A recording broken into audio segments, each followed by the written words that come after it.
आप सभी छात्र छात्राओं का एक बार पुनः अचीवर अकादमी ऑनलाइन प्लेटफार्म पे सभी छात्र छात्राओं का हम तहे दिल से हार्दिक वंदन और अभिनंदन करते हुए, जैसा कि आप लोगों को जानकारी है, आप लोगों को इसके पूर्व की जो हिंदी भाषा व्याकरण का पार्ट नंबर 1 था, उसमें मैंने आप लोगों को स्वर के बारे में अध्ययन कराया था।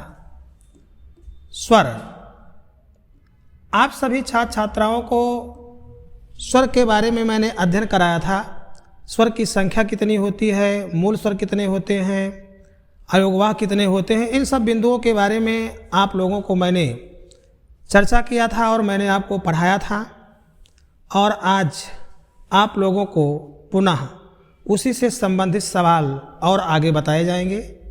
जैसा कि मैंने आप लोगों को प्रिय छात्रों बताया था अयोगवाह के बारे में, तो अयोगवाह के बारे में आप सभी छात्र छात्राओं को एक बात जानना है। ये जो अयोगवाह है, इसकी संख्या मैंने 2 बताया था। अयोगवाह की संख्या 2, इसकी संख्या प्रिय छात्रों 2 होती है और उन दोनों में अंक और आहा, अंक और आहा, ये अंक है, ये आहा है, इसको अनुस्वार कहा जाता है, इसको विसर्ग कहा जाता है। ये बात मैंने आपको पूर्व की क्लास में बता दिया था। अनुस्वार है और ये विसर्ग है। इसका उच्चारण मैंने बताया था कंठ से होता है। दोस्तों, प्रिय छात्रों एवं छात्राएं, और इसका उच्चारण जो होता है वो मुखधन नासिका से होता है। इसका मतलब हुआ मुख और नासिका से, मुख और नासिका से इसका उच्चारण स्थान है और कंठ से इसका उच्चारण स्थान है। अयोगवाह ऐसे वर्ण थे जो ना तो स्वर थे और ना तो व्यंजन थे। इस बात का पुष्टिकरण पूछेगा किसके द्वारा किया गया था, तो ये बहुत इम्पोर्टेंट महत्वपूर्ण सवाल है। उनका नाम है आचार्य किशोरी दास वाजपेयी। ये नया सवाल है प्रिय बंधुओं। किशोरी दास वाजपेयी जी, देखो,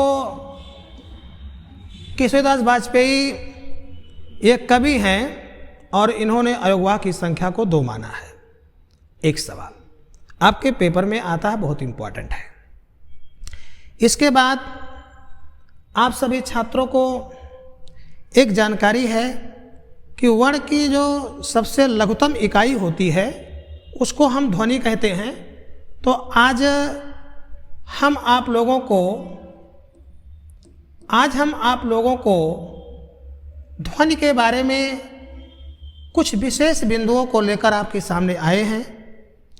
और यह अचीवर अकादमी आप सभी भाई बहनों का, आप सभी हमारे सहपाठियों का, वीडियो को देखने वाले सभी छात्र छात्राओं को आज ये जानकारी है कि अध्यापक आज आपके लिए ध्वनि से संबंधित कुछ नए टॉपिक के सवाल आपके लिए लाया गया है। सभी छात्र ध्यान रखेंगे। अब बेसिक सवाल ये है, जो ध्वनि होती है, ध्वनि को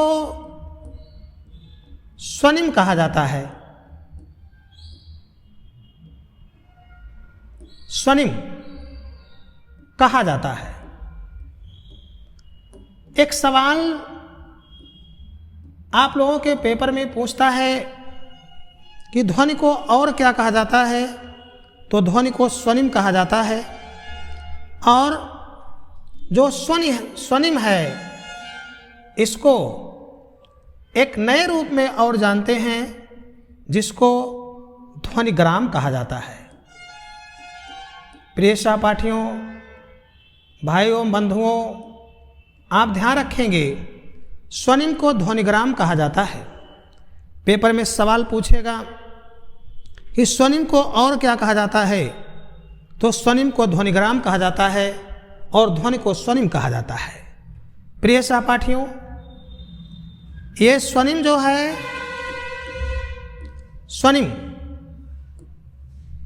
स्वनिम की जो उत्पत्ति है, प्रिय दोस्तों, वो संस्कृत के स्वन धातु से इसकी उत्पत्ति हुई है। प्रिय बंधुओं, भाइयों, बहनों, आपको जानकारी है स्वनिम की उत्पत्ति संस्कृत के स्वन धातु से हुई है, जिसका अर्थ ध्वनि ही होता है। अब हमारे छात्रों को एक जानकारी और नई मिलती है। जो स्वनिम है, इसके दो भेद होते हैं। प्रिय छात्राओं और छात्रों, इसके दो भेद होते हैं। ये बहुत इम्पॉर्टेंट और महत्वपूर्ण सवाल आप लोगों के लिए लेकर मैं आया हूँ। अचीवर अकादमी प्लेटफार्म पे जिस तरीके से आपके सिलेबस में बदलाव हुआ है, आपके सिलेबस में परिवर्तन हो रहा है, नए क्वेश्चन, अपडेट क्वेश्चन आपको पढ़ाए जा रहे हैं। मार्केट के जो पुराने सवाल हैं अब वो सब गायब हो चुके हैं। एक न्यू पैटर्न पे आपकी अकादमी आप सभी लोगों के साथ मजबूती से उतरने का काम करती है। इसके दो भेद होते हैं, तो आइए देख लीजिए। पहला भेद क्या है? पहले भेद को कहा जाता है खंड, प्रिय दोस्तों, और दूसरे को कहा जाता है खंडेतर। देखो, ये खंड और खंडेतर क्या है, अब इस बिंदु पर आप लोगों से हम बात करने वाले हैं। ये बहुत इम्पोर्टेंट, बहुत मजबूत सवाल है आपके हिंदी भाषा व्याकरण का, खासकर भाषा विज्ञान से संबंध रखता है। तो खंड क्या होता है, अब इसकी हम व्याख्या करेंगे। खंडेतर क्या होता है, इसकी भी हम व्याख्या करेंगे। हमारे जितने भाई बंधु लोग वीडियो देखेंगे, साथ साथ अभी तो नहीं, बस जल्द ही लाइव में आएंगे, तो आप लोग कॉपी कलम लेकर बैठेंगे और सारे बिंदुओं को नोट करने का भी काम करेंगे। फिलहाल अब खंड और खंडेतर की हम व्याख्या करेंगे। आप सभी लोग ध्यान दीजिएगा। देखो, ये मैंने कहा खंड। खंड क्या होता है? खंड वो स्वतंत्र ध्वनि होती है जिसको हम आसानी से उच्चारण कर लेते हैं, उसको खंड ध्वनि कहते हैं। ये चीज़ आप लोग लिख लेंगे। खंड ध्वनि वो होती है जिसका हम आसानी से उच्चारण कर लेते हैं, उसको खंड ध्वनि कहते हैं प्रिय दोस्तों। और इसके भी दो भेद होते हैं। ये बहुत इंपॉर्टेंट सवाल लाया हूँ। खंड के भी दो भेद होते हैं, जिसमें जो पहला भेद होता है वो स्वर होता है और जो दूसरा भेद होता है वो व्यंजन होता है। बोलो प्रिय बंधु, यहाँ तक सभी लोगों के बात समझ में आ गई है। और आप सभी लोगों से आज ये भी मैं बता रहा हूँ, जितने लोग हमारे भाई बंधु लोग वीडियो को देखेंगे वो साथ साथ उसको लाइक भी करेंगे, सब्सक्राइब भी करेंगे और अपने मित्रों के पास एक संदेश भेजेंगे कि आप लोग एक नए प्लेटफार्म के साथ तैयारी को जारी रखें। अच्छा, खंडेतर क्या होता है? ये खंडेतर लिखा गया है, तो खंडेतर ध्वनि वो ध्वनि होती है प्रिय छात्रों जिसको हम विभाजित भी नहीं कर सकते हैं, और उनका उच्चारण जो होता है वो आसानी से तो होता है, लेकिन उन उच्चारण ध्वनियों का हम विभाजन ना कर पाएँ। यानी खंडेतर ऐसे ध्वनि होती है जिसका विभाजन ना हो, अलगाव ना हो, उसको खंडेतर ध्वनि कहते हैं। और इसके चार भेद होते हैं। ये नया सवाल है। हमारे सभी जो जनपद के वासी, प्रदेश में हमारे बहुसंख्यक जो छात्र एवं छात्राएं तैयारी कर रहे हैं, आप लोगों के लिए मैं एक इम्पॉर्टेंट सवाल लाया हूँ कि खंडेतर के चार भेद होते हैं। इन भेदों को आप लोग कॉपी कलम उठाएंगे और नोट कर लेंगे। उसका नाम है अनुनासिकता, पहले का नाम है और दूसरे का नाम है प्रिय बंधु। उसको राग भी कहा जा सकता है, उसको लय भी कहा जा सकता है, उसको सुर भी कहा जा सकता है।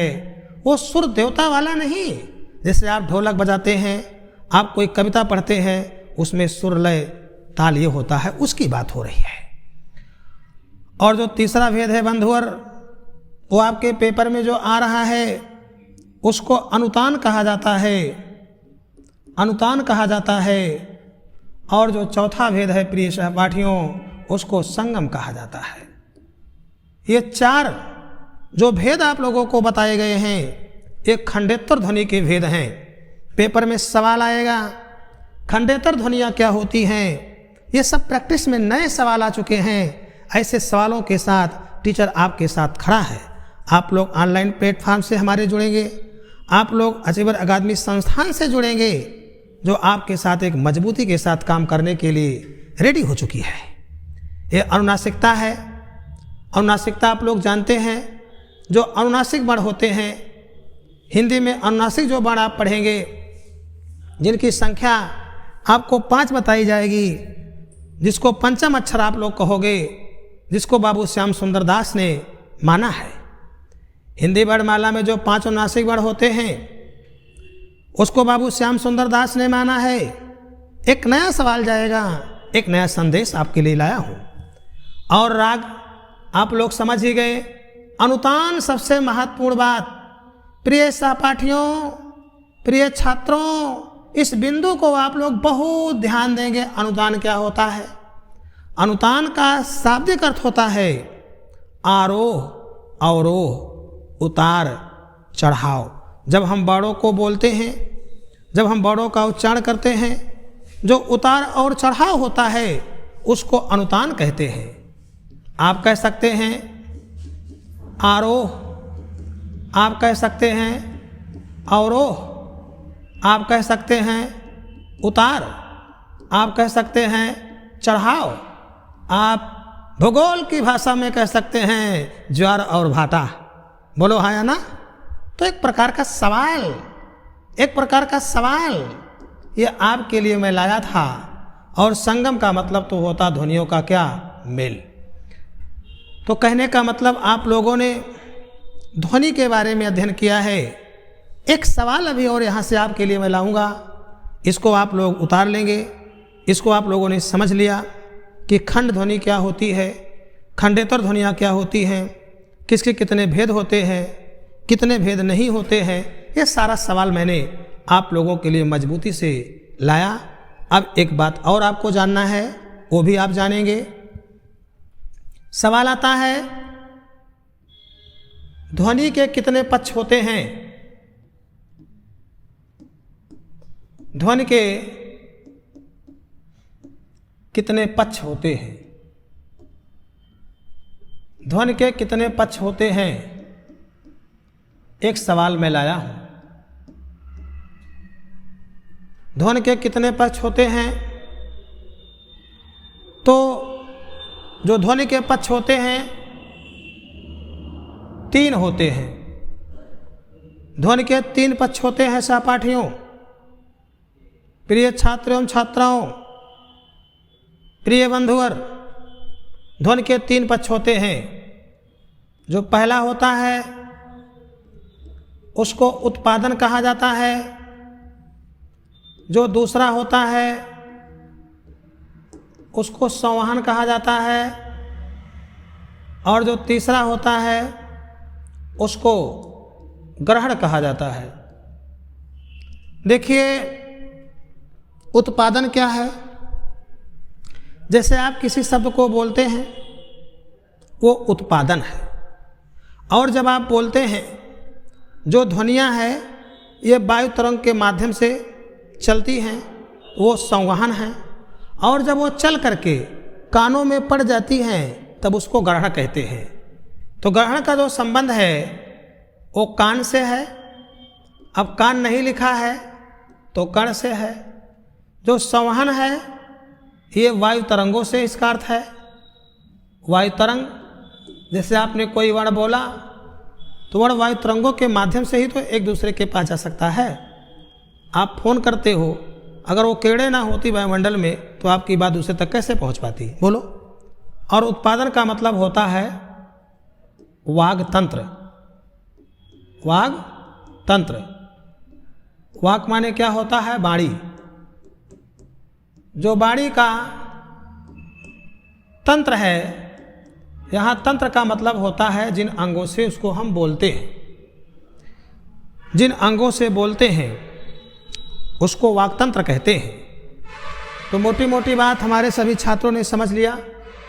उत्पादन क्या है, संवहन क्या है, ये भी आप लोगों ने समझ लिया, और ग्रहण क्या है, ये भी आप लोगों ने समझ लिया। ये सारे सवाल ऑल वनडे की परीक्षा के लिए मोस्ट इम्पॉर्टेंट, एक दिवसीय सभी परीक्षाओं के लिए बहुत इम्पॉर्टेंट हैं, और ये बहुत इम्पॉर्टेंट मुद्दा है, इसको मैंने आप लोगों को बताया। अब ये बात हमारी यहीं पर समाप्त होने वाली है। आगे अब आप ध्वनि पढ़ लिए, आपने सभी स्वरों का अध्ययन कर लिया, लेकिन उस स्वर में जो सवाल बचा है उसका अध्ययन करना है। उच्चारण के आधार पर स्वर पढ़ना है और मात्रा के आधार पर पढ़ना है। तो आइए हम लोग अब पढ़ेंगे उच्चारण के आधार पर स्वर के भेद।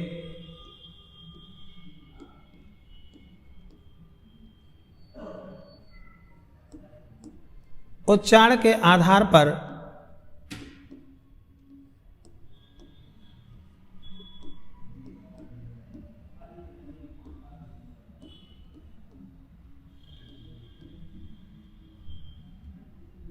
उच्चारण के आधार पर स्वर के भेद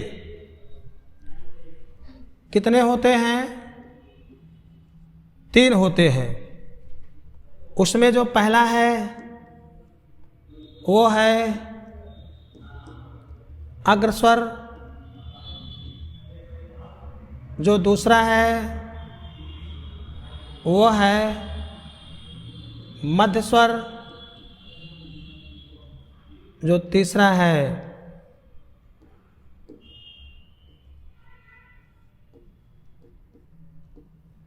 पश्च स्वर है। प्रिय सहपाठियों, आप लोगों ने देखा अग्रस्वर देखा,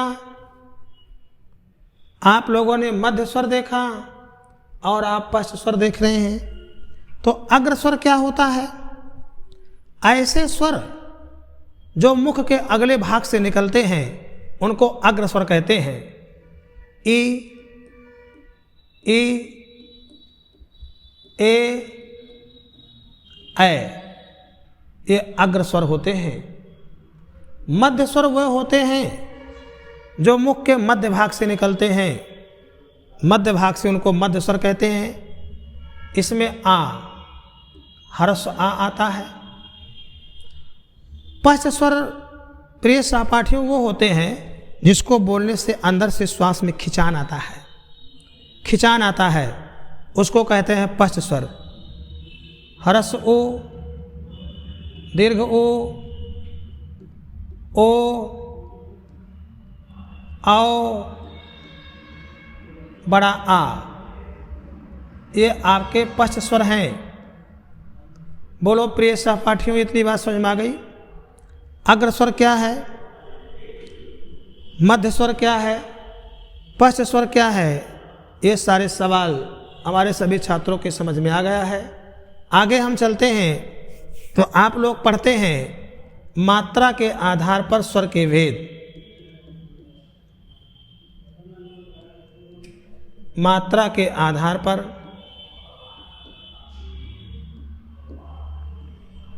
स्वर के भेद।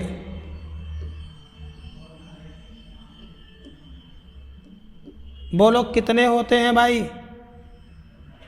3 होते हैं ना? 3 ही तो होते हैं।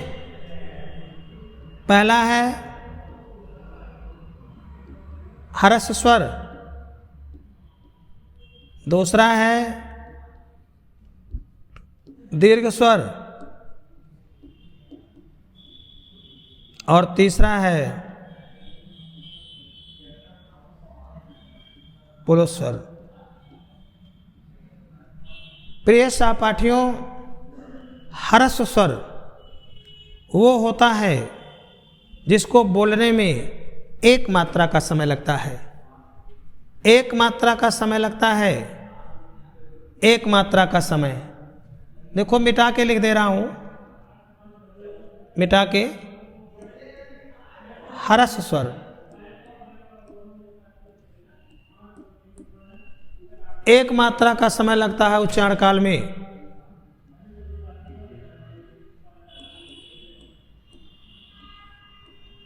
उच्चारण काल में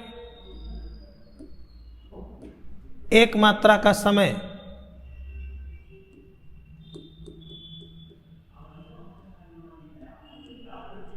उच्चारण काल में एक मात्रा का समय तो हरस स्वर होता है।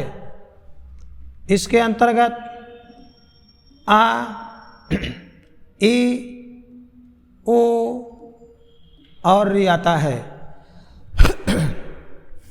ये बात हमारे छात्रों को जानकारी मिल गई।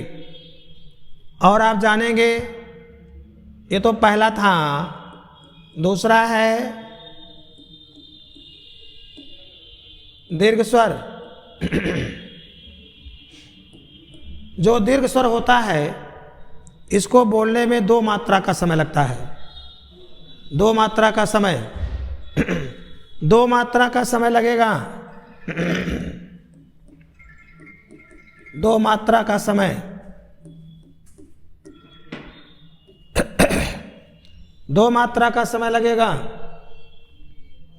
और आप जानते हैं बड़ा आ, बड़ी ई, बड़ा ऊ, ए, ओ, औ, ये 7 होते हैं और ये कितने होते हैं? 4 होते हैं। 7 और 4 होते हैं। बता देंगे, कोई दिक्कत नहीं, छोटे भाई है ना। Hello hello. अरे हम कहीं पढ़ाओ थी क्लास।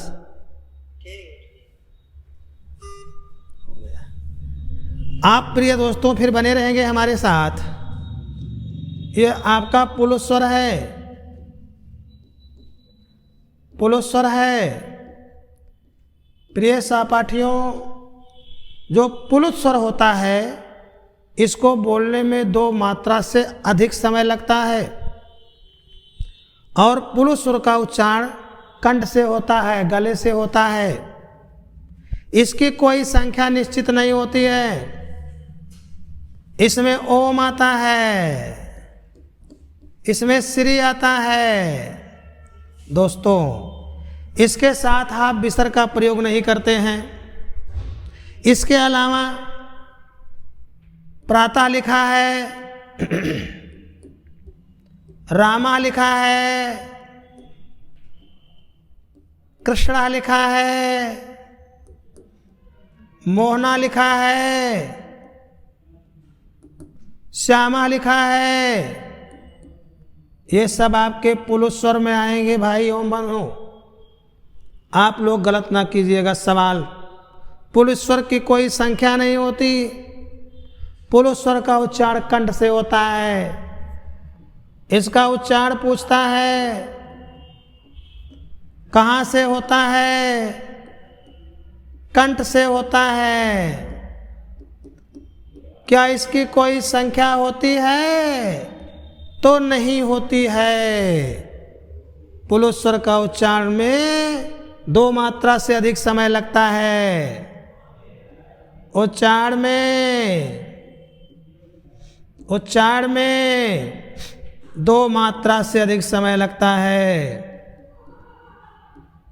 2 मात्रा से अधिक समय लगता है। बोलो, लगता कि नहीं लगता? लगता है। और ये सवाल आप लोगों को पता चल गया है कि हरस स्वर, दीर्घ स्वर और पुलुस स्वर मात्रा के आधार पे स्वर 3 प्रकार के, और उच्चारण के आधार पे स्वर 3 प्रकार के। स्वर मात्रा की संख्या पूछेगा तो 11, लेकिन दृष्टि के आधार पे पूछेगा तो 10। मूल स्वर पूछेगा तो 4, विजातीय स्वर पूछेगा तो 4, स्वर की संख्या पूछेगा तो 11, अनुस्वार वर्ण पूछेगा तो 1, अब विसर्ग पूछेगा तो 1, अव्ययवाह पूछेगा तो 2। हिंदी वर्णमाला में जो देवनागरी लिपि होती है उसकी शुरुआत कहाँ से होती है? तो ह्रस्व आ से। लिखित आधार पर स्वर कितने होते हैं? 13, लेकिन स्वर कितने होते हैं? 11।